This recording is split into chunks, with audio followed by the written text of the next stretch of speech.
Hello everyone, welcome to educative space. आज इस video में हम हिमाचल प्रदेश यूनिवर्सिटी द्वारा कंडक्ट करवाए गए एमएट एंट्रेंस एग्जाम 2026 के क्वेश्चन पेपर को सॉल्व करेंगे।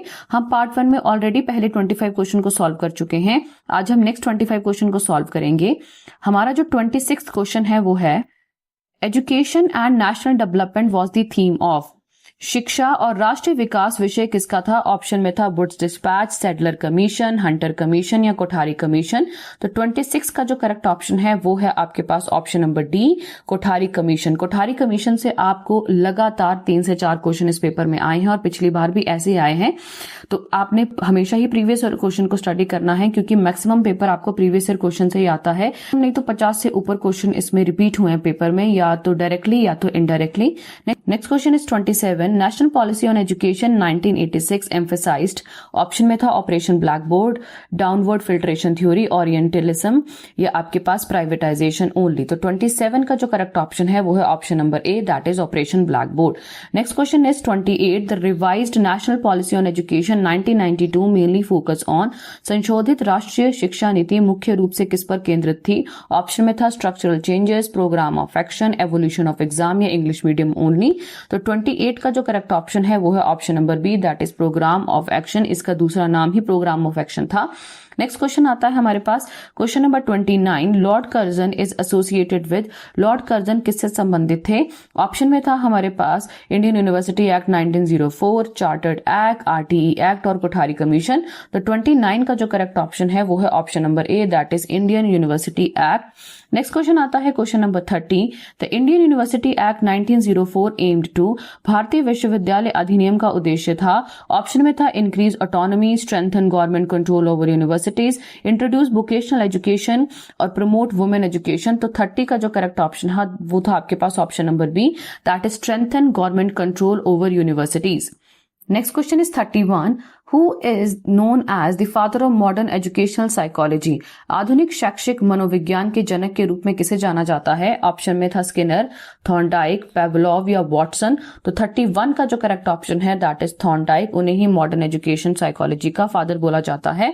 नेक्स्ट क्वेश्चन आता है मेरे पास 32। The period of stress and storm in human development refers to. मानव विकास में तनाव और उथल पुथल की अवधि किसे कहते हैं? ऑप्शन में था इन्फेंसी, चाइल्डहुड, एडोलेसेंट या अडल्टहुड। तो ये भी बहुत इजी क्वेश्चन था। 32 का जो करेक्ट ऑप्शन आता है वो है ऑप्शन नंबर सी, एडोलेसेंट। इसमें बहुत ज्यादा हार्मोनल चेंजेस होते हैं, बहुत ज्यादा ग्रोथ एक पर्सन में देखी जाती है, इसीलिए आपका इसे period of stress and storm भी कहा जाता है। नेक्स्ट क्वेश्चन आता है 33। Growth is primarily dash while development is dash. वृद्धि मुख्यतः डैश है जबकि विकास डैश है। ऑप्शन में था qualitative quantitative, physical social, quantitative qualitative या मेंटल फिजिकल। ग्रोथ आपकी क्वांटिटेटिव होती है और जो आपके पास डेवलपमेंट होती है वो क्वालिटेटिव होती है। नेक्स्ट क्वेश्चन आता है 34। Operant conditioning is based on the work of. क्रियात्मक अभिधारणा किसके कार्य पर आधारित थी? ऑप्शन में था बीएफ स्किनर, जेबी वॉटसन, एल्बर्ट बेंडूरा या लेग वाइगॉट्स्काई। तो क्वेश्चन नंबर 34 का जो करेक्ट ऑप्शन है वो है option number A, B F Skinner की थ्योरी थी ऑपरेशन कंडीशनिंग की। नेक्स्ट क्वेश्चन आता है हमारे पास 35। Learning by insight was championed by which group of psychologist. तो अंतर्दृष्टि द्वारा अधिगम का समर्थन किस मनोवैज्ञानिक समूह ने किया था? ऑप्शन में था बिहेवियरिस्टिक्स, गेस्टाल्टिस्ट, ह्यूमनिस्ट या कॉग्निटिविस्ट। करेक्ट ऑप्शन है ऑप्शन नंबर बी, यानी गेस्टाल्टवादी। नेक्स्ट क्वेश्चन आता है हमारे पास 36। According to Maslow's hierarchy of need which is the highest level of motivation. Maslow की आवश्यकताओं के पदानुक्रम के अनुसार मानव प्रेरणा का उच्चतम स्तर कौन सा होता है? ऑप्शन में था safety need, esteem need, belongingness या सेल्फ एक्चुअलाइजेशन। तो इस क्वेश्चन का जो करेक्ट आंसर है वो है option number D, that is self actualization. Next question आता है हमारे पास 37। Who propose the 2 factor theory of intelligence consisting of G and S factor. वृद्धि के 2 कारक सिद्धांत का प्रस्ताव किसने दिया जिसमें जी और एस कारक शामिल हैं? तो 35 का जो करेक्ट ऑप्शन है वो है ऑप्शन नंबर ए, चार्ल्स स्पीयरमैन। नेक्स्ट क्वेश्चन आता है हमारे पास 38। Intelligent quotient is calculated by using which formula. तो ऑप्शन में था आपके पास, ये सारे ऑप्शन दिए गए हैं, तो 38 का जो करेक्ट ऑप्शन होगा वो होगा आपके पास option number B, that is mental age upon में क्रोनोलॉजिकल एज मल्टीप्लाई बाय 100। तो इससे हम किसी का भी आईक्यू पता लगा सकते हैं। नेक्स्ट क्वेश्चन आता है हमारे पास 39। A child who has difficulty in processing language based information specially in reading and spelling is most likely experience. जिस बच्चे को भाषा आधारित जानकारी विशेष रूप से पढ़ने और वर्तनी में कठिनाई होती है उसे संभवतः निम्न समस्याएं हो सकती हैं। ऑप्शन में था डिस्कैल्कुलिया, ये कैलकुलेशन से रिलेटेड होता है। डिस्ग्राफिया, ये जो ड्राइंग वगैरह और जैसे कोई लाइन बच्चा सीधा नहीं लगा पाता है सारी कोशिश करने के बाद वो। डिसलेक्सिया, जिसमें पढ़ने में दिक्कत होती है। और ये आपके पास आ रहा है ADHD, attention deficit hyper activity disorder. तो ऑप्शन नंबर जो 39 का जो करेक्ट ऑप्शन आएगा, जो क्वेश्चन नंबर 39 है उसका ऑप्शन है डिसलेक्सिया। इसको डिसलेक्सिक बोलते हैं। Very easy question. Next question आता है which teaching technique is most effective for exceptional children under a learner centred approach. शिक्षार्थी केंद्रित दृष्टिकोण के अंतर्गत असाधारण बच्चों के लिए कौन सी शिक्षण तकनीक सबसे प्रभावी है। ऑप्शन में था rote memorization, differential instruction, standardize lecturing या कॉम्पिटिटिव ग्रेडिंग। तो जो 40 का जो करेक्ट ऑप्शन होगा वो होगा ऑप्शन नंबर बी। हमें हर एक चिल्ड्रन का यानी हर एक बच्चे का इंटरेस्ट देख के, उसका IQ लेवल देख के हमें एक इंडिविजुअलाइज इंस्ट्रक्शन देनी पड़ती है, जिसको हम डिफरेंशियल इंस्ट्रक्शन में बोलते हैं, क्योंकि हर एक स्टूडेंट को अलग तरीके से इंस्ट्रक्शन देनी पड़ती है। बाकी कोई भी ऑप्शन इसके साथ मैच नहीं कर रहा है। नेक्स्ट क्वेश्चन आता है 41। The term personality is derived from the Latin word persona which means व्यक्तित्व शब्द लैटिन शब्द पर्सोना से लिया गया है, जिसका अर्थ होता है। ऑप्शन में था पर्सन, सोल, मास्क या एटीट्यूड। तो 41 का जो करेक्ट ऑप्शन है वो है ऑप्शन नंबर सी, इसे बोलते हैं मास्क। तो किसी पर्सन ने कोई मास्क पहना है, इसी से रिलेटेड इसे बोला जाता, तभी इसे बोलते हैं पर्सनैलिटी। और ये लैटिन भाषा से लिया गया था, जिसका शब्द असली था पर्सोना। नेक्स्ट क्वेश्चन आता क्वेश्चन इज 42।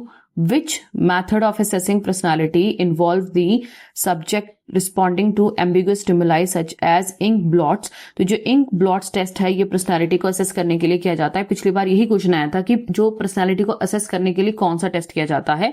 तो ये किसके लिए, मतलब कि आपका इसमें कौन सा जो टेक्निक है, कौन सा इसमें टेक्निक है जो इस पर्टिकुलर जो टेस्ट के लिए किया जाता है। तो ये आपके पास आता है rating scale, inventory method, observation method या प्रोजेक्टिव टेक्निक्स। तो 42 का जो मेरे पास करेक्ट ऑप्शन है वो है option number D, projective techniques होती हैं ये। नेक्स्ट क्वेश्चन आता है 43। विच of the following is a characteristics of mentally healthy person. निम्नलिखित में से कौन सा मानसिक रूप से स्वस्थ व्यक्ति के लक्षण है। तो हमारे पास जो ऑप्शन थे, ability to adjust to new situation and accept reality, emotional instability, dependence on other या हाई लेवल ऑफ एंजाइटी। तो 43 का जो करेक्ट ऑप्शन है वो है option number A, ability to adjust to new situation and accept reality. Next question आता है मेरे पास 44। Who is considered The central figure in organizing guidance program within a school setting। विद्यालय में मार्गदर्शन कार्यक्रम के आयोजन में केंद्रीय भूमिका किसे दी जाती है। ऑप्शन में था प्रिंसिपल, टीचर, लाइब्रेरियन या पेरेंट। तो 44 का जो करेक्ट ऑप्शन है वो है option number B, teacher. Next question आता है 45। Which of the following is a measure of variability. निम्नलिखित में से कौन सा परिवर्तनशीलता का माप है। ऑप्शन में था arithmetic mean, median, standard deviation या परसेंटाइल। तो 45 का जो करेक्ट ऑप्शन है वो है option number C, that is standard deviation. Next question is 46। Which committee identify the 5 universal value truth, righteous conduct, peace, love and non violence. ये भी repeated question है, 2025 में ही पूछा गया था, जिसमें आपको 4 ऑप्शन दिए गए थे। इनमें से एक गलत था, इनमें से पहचानना था कि कौन सा नहीं दिया गया है। हमारे पास ऑप्शन में था कोठारी कमीशन, गोकक कमीशन और मंडेलियर कमेटी या राधा कृष्ण कमेटी। तो गोकक कमेटी ने ये आपके 5 यूनिवर्सल वैल्यू दी है, तो ये आपका करेक्ट ऑप्शन होगा।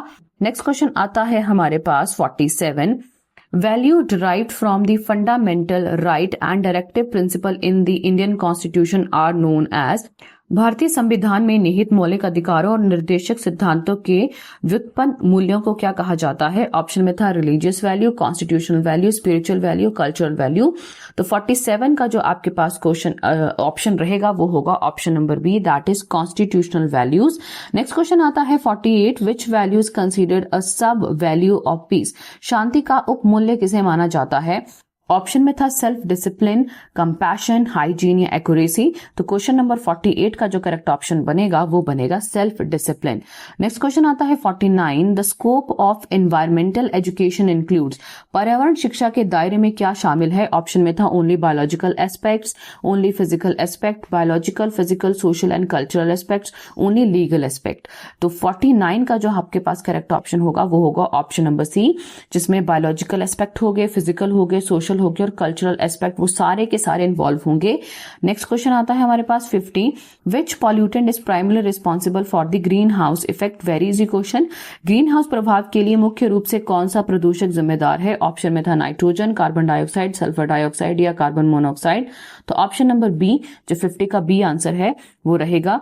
तो आज इस वीडियो में हमने नेक्स्ट 25 क्वेश्चन को सॉल्व किया। अगर आपको ये वीडियो हेल्पफुल लगी होगी तो इसे जरूर शेयर कीजिएगा, और अगर आप चैनल पे नए हैं तो इसे जरूर सब्सक्राइब करें। आने वाली वीडियो की नोटिफिकेशन के लिए बेल आइकन पर क्लिक करें। Thanks for watching.